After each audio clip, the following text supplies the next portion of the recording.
तो चलिए दोस्तों, आज के मॉक टेस्ट को स्टार्ट करते हैं और आपके सामने आज का पहला प्रश्न है कि स्थिति विज्ञान निम्नलिखित में से किससे संबंधित हैं। तो गाइस, इस प्रकार के प्रश्न हमें एसएससी एवं रेलवे के एग्ज़ाम में देखने को मिला है। तो आप लोगों के लिए मैं लेकर आया हूँ साइंस के टॉप कुछ इम्पोर्टेंट प्रश्न जो कि आरआरबी टेक्नीशियन में आने की संभावना हमें लग रही है। तो गाइज़, ये इस मॉक टेस्ट में आप मैक्सिमम प्रश्नों को सही करने का प्रयास कीजिए ताकि आप अपने एग्ज़ाम में ज़्यादा से ज़्यादा साइंस में नंबर ला सकें। तो गाइज़, इसका सही आंसर होगा ऑप्शन ए, विराम की स्थिति। चलिए जानने का प्रयास करते हैं कि आखिर स्थिति विज्ञान क्या होता है। तो स्थिति विज्ञान वह विज्ञान होता है जहाँ पर हम रुकी हुई चीज़ों का अध्ययन करते हैं। रुकी हुई चीज़ों से हमारा मतलब है वे वस्तु जो कि विराम अवस्था में हैं। तो विराम अवस्था की स्थिति से संबंधित रखता है क्या? स्थिति विज्ञान। स्थिति विज्ञान। ओके, नेक्स्ट प्रश्न और आपके सामने है कि जो नैनो द्रव्य है यह सर्वाधिक महत्वपूर्ण गुण है किसका? घर्षण का, बल का, दाब का या फिर तापमान का? तो गाइज़, अभी हाल ही में नैनो चीज़ बहुत ही ज़्यादा प्रचलित में रहा है, यानी वायरल हुआ है। तो आपको इसके बारे में जानकारी लेना आवश्यक हो जाता है कि जो नैनो द्रव्य है यह सर्वाधिक महत्वपूर्ण गुण होता है घर्षण में। कहाँ पर? घर्षण में। ठीक है, अगला प्रश्न, और ये आपके लिए अब तक का सबसे बेहतरीन प्रश्न है क्योंकि पृथ्वी का प्लायन वेग वह वेग होता है जिसके बाद कोई भी वस्तु पृथ्वी पर लौटकर वापस नहीं आती है। एग्जाम्पल के तौर पर अगर आप क्रिकेट खेलते हैं तो आप जब छक्का मारते हैं तो आपका गेंद मैक्सिमम हाइट तक जाता है, फिर लौटकर वापस आ जाता है। लेकिन आपको कितना स्पीड मारना चाहिए कि वो गेंद लौटकर पृथ्वी पर वापस नहीं आए और वो अंतरिक्ष पर चल जाए? तो गाइस, उस वेग का नाम है 11.2 मीटर पर सेकेंड। तो आपको इतना स्पीड से किसी भी वस्तु को फेंकना होगा तब वह पृथ्वी पर लौटकर वापस नहीं आएगा।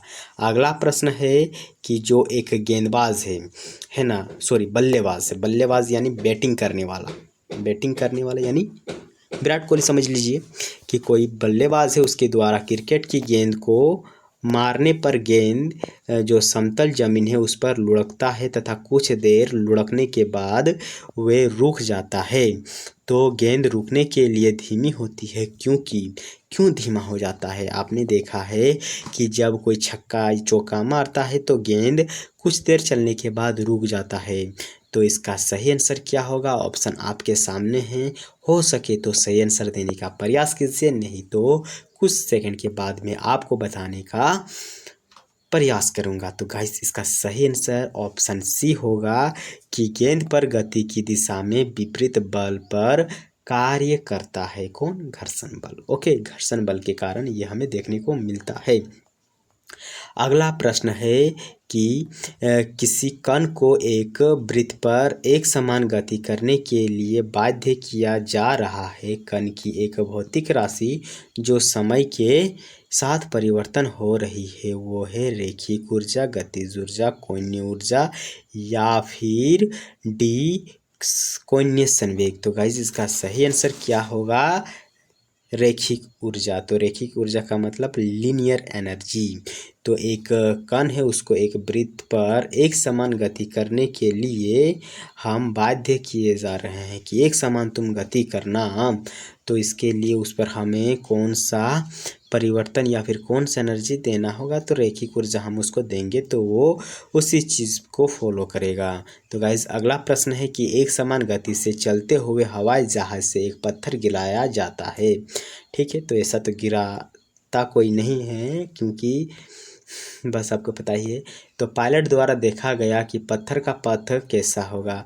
तो आप जब हवाई जहाज से कोई पत्थर को फेंकते हैं तो उसका जो डायरेक्शन होता है वो एक सीधी रेखा में होता है। कैसा होता है? एक सीधी रेखा में होता है। ठीक है, पायलट द्वारा देखा जाएगा तब।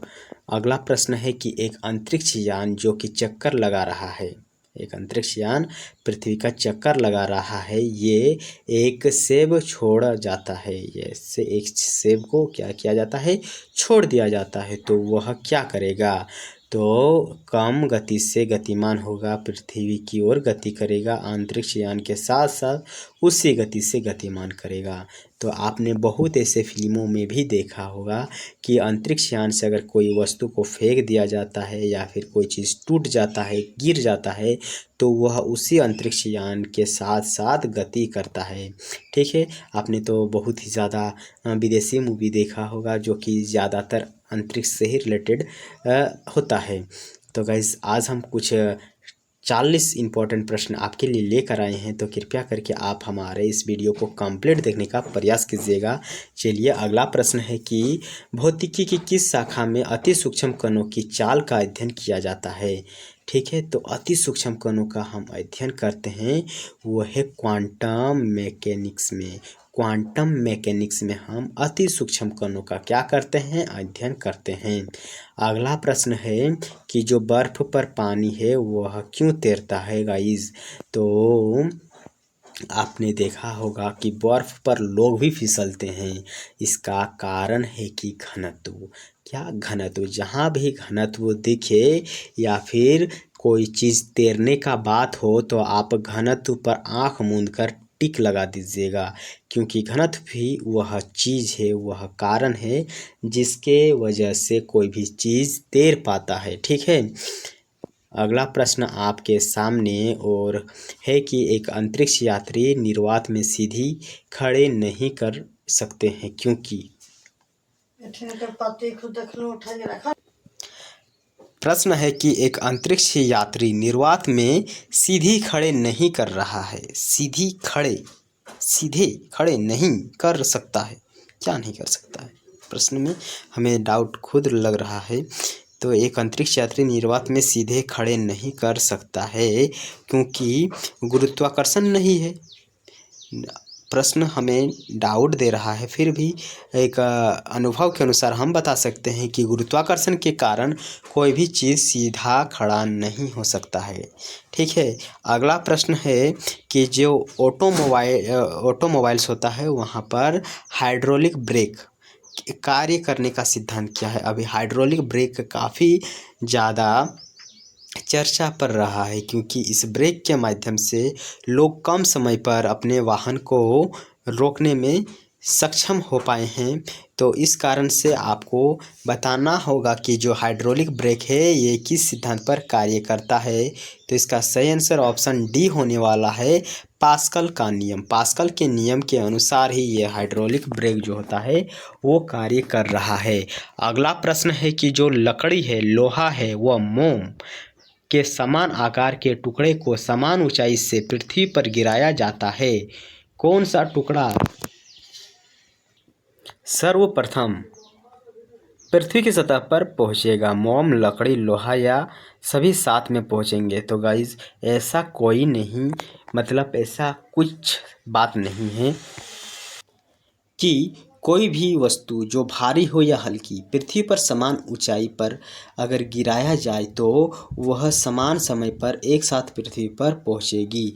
तो गाइस इसका सही आंसर ऑप्शन डी होने वाला है, मोम, लकड़ी या फिर लोहे की अगर बात करें तो वो समान समय पर पृथ्वी के सतह पर पहुंचेगा। नेक्स्ट प्रश्न, और अगर किसी वस्तु को 8 किलोमीटर प्रति सेकंड के वेग से अंतरिक्ष से फेंका जाता है तो क्या होगा। बताइए आप कि वह वापस पृथ्वी पर आ गिरेगा या फिर वह अंतरिक्ष में चले जाएगी, वह पृथ्वी के चारों ओर कक्षा में परिक्रमा करने लगेगी या फिर ये फट जाएगी। तो ऑप्शन डी आपका बिल्कुल आंसर नहीं होना चाहिए क्योंकि ये बकवास ऑप्शन दिया गया है। गाइस इसका सही आंसर ऑप्शन ए होगा कि 8 किलोमीटर प्रति सेकंड के वेग से अगर किसी भी वस्तु को या फिर कोई भी चीज़, पिंड को अगर हम फेंकते हैं तो वो पृथ्वी पर वापस आ जाएगी। लेकिन हम कितने स्पीड पर फेंकें कि वो पृथ्वी पर दोबारा लौट कर नहीं आएगा, यानी अंतरिक्ष पर चल जाएगा, तो 11.2 किलोमीटर प्रति घंटा, ओके सॉरी प्रति सेकंड।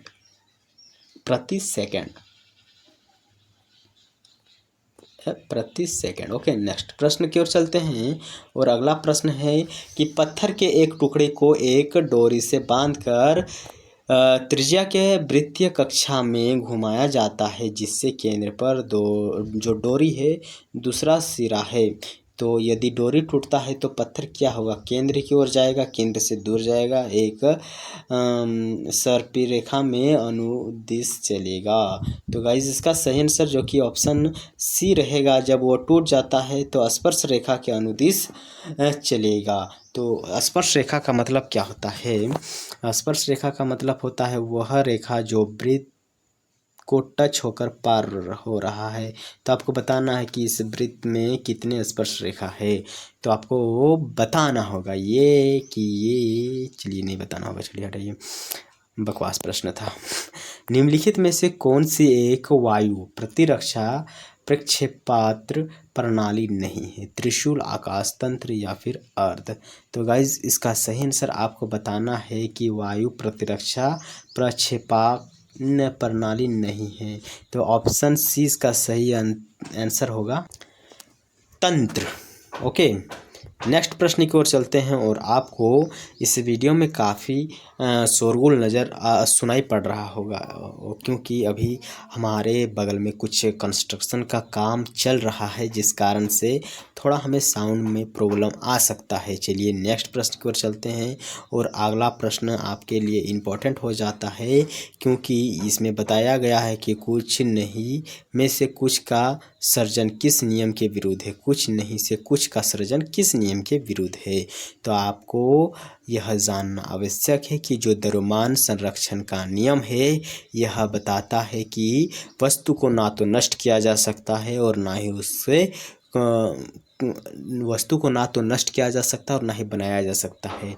उसको सिर्फ एक रूप से दूसरे रूप में हमें परिवर्तन करना होता है। तो शायद मैं नहीं कह सका, लेकिन यही इसका मुख्य उद्देश्य होता है कि एनर्जी को एक रूप से दूसरे रूप में हम ट्रांसफ़र करते हैं। तो ये क्या है? ऊर्जा, द्रव्यमान ऊर्जा संरक्षण का नियम। और अगला प्रश्न कि गुरुत्वीय बल की वैद्युत और चुंबकीय बलों में विभिन्नता के संदर्भ में निम्नलिखित में से कौन सा कथन सत्य है? गाइस प्रश्न काफ़ी मज़ेदार है, क्योंकि इसमें विद्युत और चुंबक में भिन्नता के संदर्भ में बताया गया है। तो इसका सही आंसर ऑप्शन ए रहने वाला है, क्योंकि जो गुरुत्वाकर्षण बल है केवल आकर्षी होता है, जबकि जो विद्युत एवं चुंबकीय बल है आकर्षी एवं प्रतिकर्षी दोनों होता है। आप सबको पता है, आपने बचपन में चुंबक के साथ बहुत ज़्यादा एक्सपेरिमेंट किया होगा, जिसमें जब हम चुंबक की एक एन ध्रुव को नज़दीक लाते हैं तो वो प्रतिकर्ष मैंने एक दूसरे को रिफ्लेक्ट करती है। जब एन और एस को नज़दीक लाते हैं तो वो एक दूसरे को अट्रैक्ट करती है, ठीक है। जबकि गुरुत्वाकर्षण केवल आकर्षी होता है, यानी पृथ्वी से जब किसी वस्तु को हम आकाश से किसी वस्तु को हम जब पृथ्वी के ओर नीचे गिराते हैं तो वो पृथ्वी की ओर आकर्षित होता है। अगला प्रश्न है कि जो शुद्ध जल है, बर्फ के शुद्ध जल से हल्की और सतह पर तैरती निम्नलिखित कथनों में से कौन सा इस परिघटना की सही व्याख्या करता है?